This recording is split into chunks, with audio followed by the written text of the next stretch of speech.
This is the Late Round Podcast with your host, JJ Zacharisa.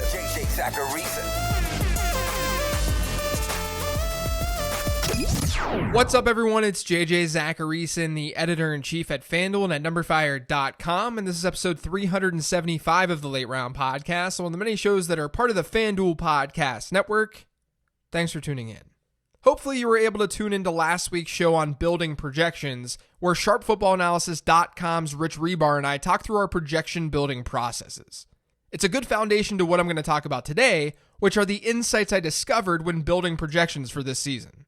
I do this show soon after the draft each year, and I think it's a helpful one. It's honestly helpful for me even to just give an honest assessment of where things stand with my projections. But it's beneficial for you guys as well, since it may uncover some interesting early values in fantasy football drafts. I remember this show being the foundation of why I was on Christian McCaffrey before he broke out, for example. So today, the plan is to talk about 10 things that caught my eye when I was building projections this year. Now, before getting to those 10 topics, I've got to let you know about an offer from FanDuel. With no real games to play daily fantasy on, FanDuel is doing the next best thing, simulating them. Each night, FanDuel will offer a pool of players from a given night's scheduled NBA games. You'll be able to draft a full lineup using the standard roster limits and salary cap, just like you would for the normal NBA multi-game format. Players will be randomly assigned stats from a game that they played during the season, and scores will be slowly revealed throughout the night. The contests are 100% free, but winners will be awarded site credit and potentially other prizes each night. For more details, visit FanDuel.com or download the FanDuel app today. Eligibility restrictions apply. One thing that was pretty glaring when looking at the Atlanta Falcons was how much opportunity there is for the pass catchers in that offense. Atlanta threw the ball 684 times last year. That was the third highest mark that we've seen since 2011. Now that's unlikely to be repeated, but keep in mind that it was Dirk Cutter's first year back as offensive coordinator for the Falcons. And back in 2012 through 2014, back when he was the coordinator for the Falcons, they ranked 7th, 1st, and 3rd in overall pass-to-run ratio. And they were 1st, 2nd, and 1st in neutral script pass-to-run ratio. Then he goes to Tampa Bay, and then he comes back to Atlanta in 2019. And in 2019, Atlanta was 4th in neutral script ratio and 1st in overall ratio. They're a team that you can confidently project is going to throw the ball a lot in 2020. So if we know the passing volume is going to be there, who's going to benefit? Well, their wide receiver depth chart is pretty shallow, as we all know. That means Julio Jones and Calvin Ridley should have no trouble paying off their draft day costs as long as they're healthy. Especially Calvin Ridley, who's looking very ready for a monster season. But then there are even secondary players on that team like Hayden Hurst, who I'm really intrigued by. Hurst hasn't really had the opportunity to be in an offense like this one as the top tight end pass catching option. But he has a decent chance to get to that 100 target mark for this year if he proves that he's talented enough. He'll be one of my favorite late round tight end options this season. Now, speaking of passing volume, there's a good chance that we see a lot of it from the Panthers in 2020.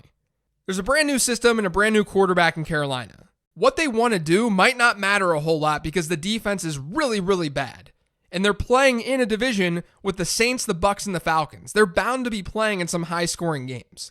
I have the Panthers projected for more than 600 pass attempts this year as a result. What that means is that there's a legitimate opportunity for Christian McCaffrey, DJ Moore, Robbie Anderson, and Curtis Samuel to all meet expectation. All 4 of those guys have a chance to see 100-plus targets. I think what's most likely is Moore and McCaffrey are locks to get there. We know that if they're healthy, they're going to see 100 targets.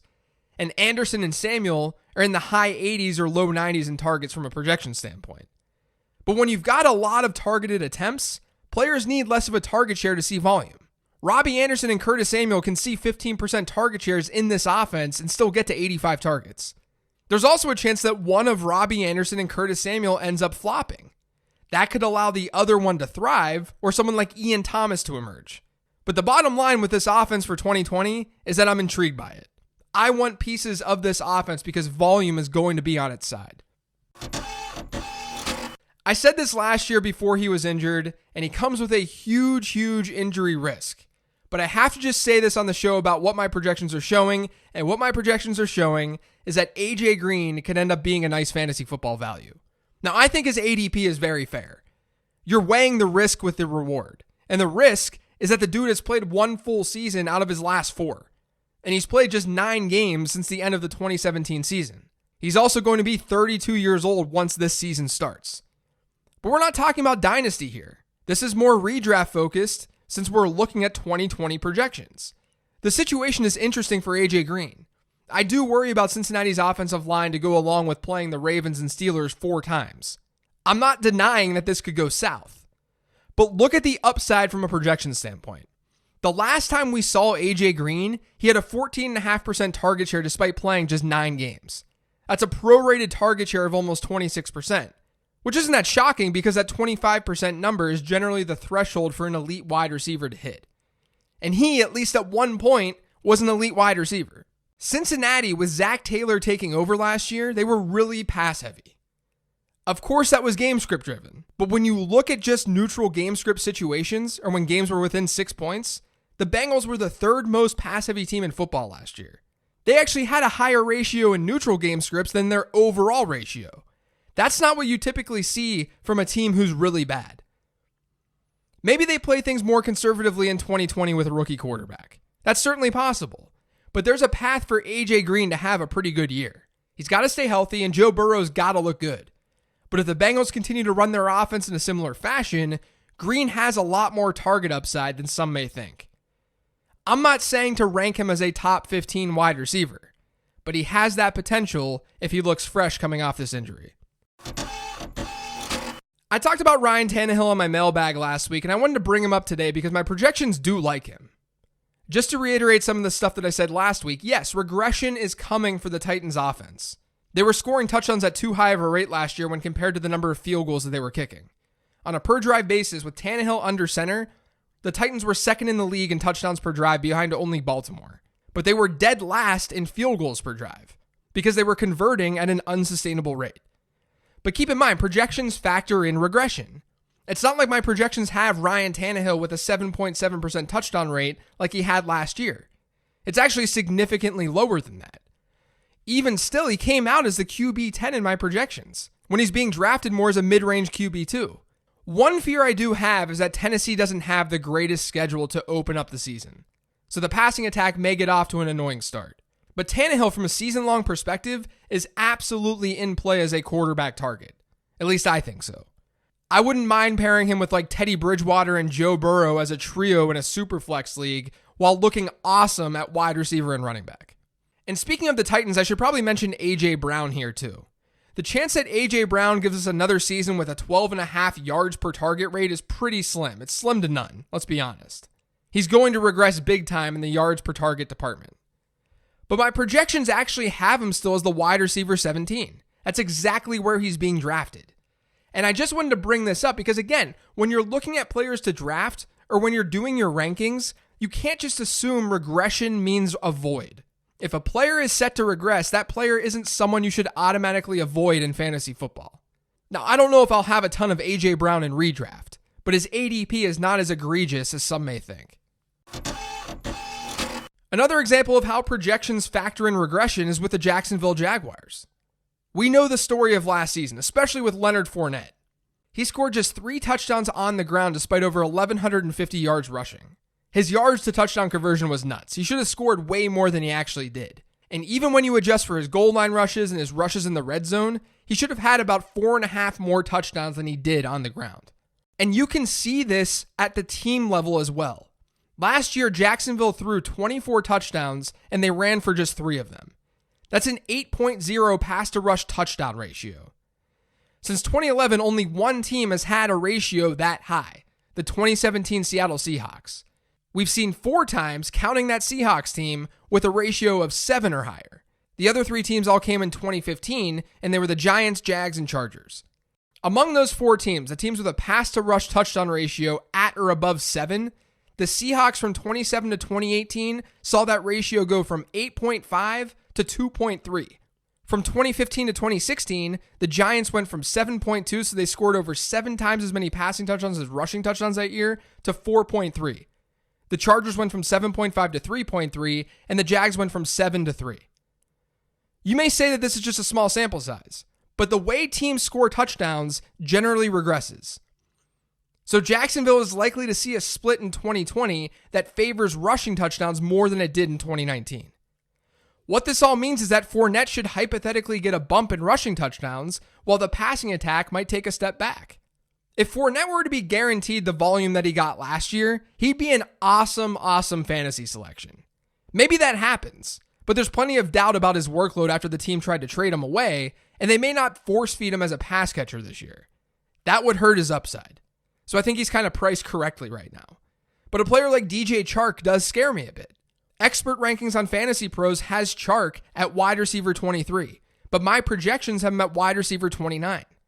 And the main difference there is likely the change in how the Jags are going to score touchdowns this year compared to last year. I feel like I talk down about Zach Ertz all the time on this show. And I sort of keep getting owned because Ertz comes through with serviceable lines. He's been productive. And honestly, my stance on Ertz is not that he's bad.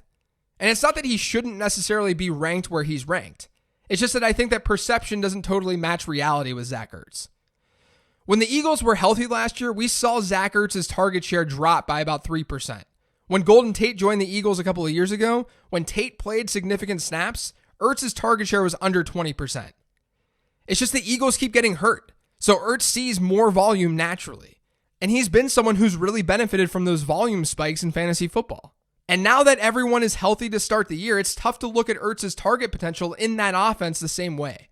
And by the same way, I really mean it's very, very hard to project Ertz for 135 targets like he saw last year, let alone the 156 that he saw in 2018. Dallas Goedert's another year in. Alshon and Djax are there. They drafted Jalen Reagor. Miles Sanders is going to demand looks out of that backfield. It all adds up to Ertz being in the high teens or low 20s in projected target share, which then means that he could easily be under the 120 target mark this season. I actually have him projected for about 113. He can still be projected as one of the better tight ends in fantasy football given that target total, but he'll likely be a little bit overdrafted as fantasy managers don't recognize how this target share has been impacted by competition in that offense. One of the things that Rich Rebar talked about on last week's projection building show was how you can build floor and ceiling projections by manipulating rushing share and target shares for different players. And one of the players that he mentioned as an example was Clyde Edwards-Helaire. And it was a really good example because in a projection, you're likely splitting up the Chiefs' backfield between CEH and Damian Williams.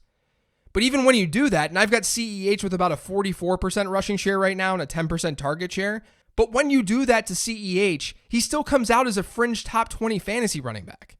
I think you can easily argue that his floor is a high-end RB3 or a low-end RB2. But his ceiling is absolutely insane. If you were to give him the kind of workload that we saw Damian Williams get down the stretch last year, then CEH becomes an RB1. Easily. That's the impact the Chiefs' offense can have on projections. The same really can be said for someone like Mecole Hardman. Even if Hardman sees a 15% target share, which isn't an amazingly high number for a wide receiver, then we're looking at him reaching 80 targets. And if he's reaching 80 targets, he'll have a pretty easy time getting to the top 40 at the wide receiver position. But again, like CEH, what happens if he's more involved than what we're projecting? A lower volume player in the Chiefs offense is usable. It's just how things work out when a team level projection is pretty bonkers like the Chiefs projection is. But then if a player in that offense then sees their workload increase, you start to see a path to that player breaking out. I think Hardman has that potential this season. Maybe that's an obvious statement to make and you don't need projections to show you that, but it's amazing to see how usable Hardman can be even with just a 14% or 15% target share in that offense because the offense is that good. So in 2019, Le'Veon Bell handled 71.3% of New York's running back rushes while seeing a 15.8% target share. As a result, he was a top 20 running back in points per game. The Jets also tied Pittsburgh for the fewest touchdowns in football with 25. Since 2011, we've seen 65 teams with next season data, so we're excluding 2019 teams here, but we've seen 65 teams with 30 or fewer offensive touchdowns scored. Of those 65 teams, 52 of them saw their touchdown totals increase the following year, and the average increase was about 8 touchdowns. Now, of the teams with 22 to 28 touchdowns, so plus or minus 3 touchdowns from what the Jets had last year, we've got 44 teams since 2011 who scored 22 to 28 touchdowns. These are the teams most comparable to the Jets. Among those teams, all but 6 increased their touchdown totals the next season. The average increase was 9.2. Almost half of them increased their touchdown total by double digits. What I'm getting at here is, as bad as Adam Gase may be, and as mediocre of an offense that the Jets might have, there's very little doubt in my mind that they'll score more touchdowns in 2020 than they had in 2019. That's especially true with Sam Darnold healthy. And that'll impact Le'Veon Bell. If you project Le'Veon Bell to have a similar workload as last season, then Bell legitimately has top 10 upside. Even if you don't, he should still be able to live up to his lower end RB2 ranking that we're seeing right now. Now, I likely won't be heavily invested in the Jets this year because, again, regression doesn't mean overcorrection. I doubt the Jets offense is just going to light up the NFL. But Bell has gone from being overrated to potentially being underrated in just one season. If you can't tell by now, a lot of my analysis on this show has to do with team level numbers just as much as the individual players' numbers. And it's because I work at the team level first with projections, and then I project my way down to the player level. One team who I think might just be overvalued throughout is the LA Chargers. Let's look at what the Chargers team has looked like of late with Phillip Rivers, because Rivers is the obvious big piece that's not there in 2020. Okay, so over the last 3 years, the Chargers have won 5, 12, and 9 games. These are all seasons with Anthony Lynn. They had an overall pass-to-rush ratio in these seasons that ranked at lowest 18th in the NFL. But the year they were 18th was the year they won 12 games. When you're leading in games, you're throwing the ball less. In neutral script ratios, or when games have been within 6 points, the Chargers have had 2 top 5 seasons over their last 3. They've been way more pass-heavy than I think people understand and realize. Now comes a change with Phillip Rivers no longer being there. And you have to question how that overall ratio shifts as a result. It's not like the defense is bad for LA. They can be in games and be fairly run-heavy with whoever they want to throw in under center, whether it be Tyrod Taylor or Justin Herbert. In a projection, it's tough to make the assumption that they're going to continue to throw at the same rate with those other guys at quarterback. And that will have a dramatic impact on that team, since the team is one that we look for with pass catchers. More specifically, Austin Eckler. Austin Eckler is a tough case for me because I love him as a player, and he's the exact type of running back that you want in today's NFL. But I also am analyzing fantasy football, and I have to be realistic. I have to be objective. Eckler's yet to carry the ball more than 132 times in a single season. Melvin Gordon's been in his backfield, yes. I'm not saying he won't hit a career high this year. Austin Eckler is likely to hit a career high in rush attempts. I'm just noting that even when Gordon was out last season, Eckler's running back rushing share was one that would have ranked closer to 20th in the NFL than first. And not only that, but Eckler wasn't nearly as efficient as a rusher when he was the primary early down guy. He was better when the backfield was split. What that means is that his rushing ceiling is going to be capped in some way. But then you run into the problem of, what if the Chargers, and maybe this isn't even a what if, but what if the Chargers are a lot more run heavy this year? Targets are way more valuable to running backs in fantasy football, especially in PPR leagues, than rushes are. So if Eckler isn't in as pass-heavy of an offense, his target share, and it's a target share that should be high, but his target share is of a smaller pie. It's going to be very hard for Eckler to get to 100 targets again. He had 108 last year. But then on top of that, what if the Chargers don't score touchdowns at that high of a rate? What if the quarterback situation is a mess? What if Josh Kelly, the bigger-bodied downhill runner who's looking to take the Melvin Gordon role, what if he becomes the goal line rusher for the Chargers? And what if Austin Eckler's yards per target rate regresses? In 2019, 21 running backs had 50 or more targets. Not only was Eckler's 9.2 yards per target rate the best among those running backs, but it was almost a full yard better than the player who was in second, which was Dalvin Cook. And Eckler's career yards per target rate entering last year was 7.8. It's an efficiency number just like any other efficiency number that regresses. And all of this is ignoring the fact that he outperformed and overperformed in the touchdown column last year too. Now, I don't want this to get twisted because I know how some of this is coming across. And I know someone's just waiting to hit my Twitter mentions to say, I know you hate Austin Eckler, but... So I need to say that I don't hate Austin Eckler. I just don't think that he's locked into this top 10 running back positioning the way that a lot of other people do. And it's almost becoming a contrarian take to feel this way. And I find it strange when there are so many things that have changed or will be changed to Eckler's situation, whether it be a quarterback switch or just natural regression. Basically, Eckler should be able to provide the floor that we all love from his pass-catching ability. But where's the ceiling coming from? He's going to have to be used in ways that he's never been used in the NFL to really reach that top tier. And that's what I'm looking for if I'm spending a pick in the early second round. I can see that path to upside with someone like Miles Sanders. And even if I sort of disagree with his ADP, you can even see it with someone like Kenyon Drake. But it's just harder to carve that path for Austin Eckler. I would love to have Eckler as my RB2. But drafting him over some of those stud wide receivers or over someone like Miles Sanders, I just currently cannot do it. The last situation I want to talk through on today's show is Tampa Bay.